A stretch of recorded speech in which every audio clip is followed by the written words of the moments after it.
Sa pag-umpisa sa election period kontra bigay, mas hugot katutukan sang COMELEC. Ano balang mamakabig vote buying? Yaring balita ang aton gintutukan.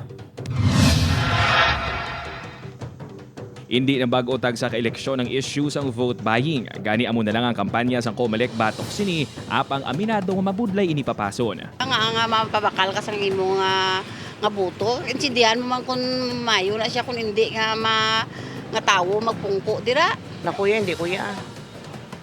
Kaya karon kung kapamakan na sila, bawion din na nila kung magkuha na sila. Nga kunara na siya sa pisto, di ba? Gani subong nga barangay kag SK elections nagalaom ang Commission on Elections nga pinaagi sa pagpatukod sang komitiba nga kontra bigay. Matutukan kag mauntat naman ang vote buying. This time around, it will not only be an ad hoc committee but a permanent committee na to really address the problem on vote buying and vote selling.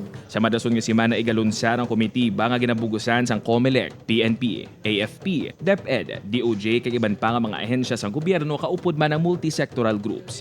Lakip sa mga makabing nga vote buying suno sa COMELEC ang paghatag sang kwarta o kung gamit sa mga butante kabaylo sa pagboto sang kandidato.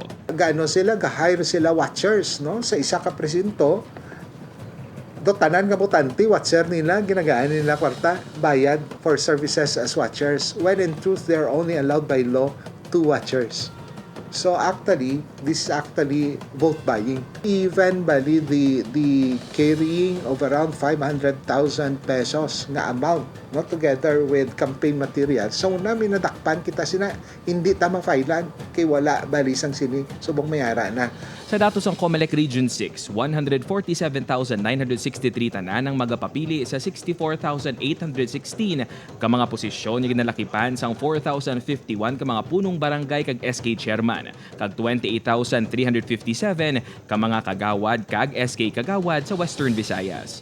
May 6,977,860 ka mga registered voters sa barangay kag SK election sa Oktubre 30 nga hiwaton sa 3,573 voting centers sa rehiyon. Suno sa COMELEC, yara sa 47,000 ang planong i-hire subong eleksyon, lakip na ang mga election supervisors kag staff agon masiguro nga mangin matawhay ang patigayunon nga pinili ay. John Sala para sa GMA Regional TV Early Edition.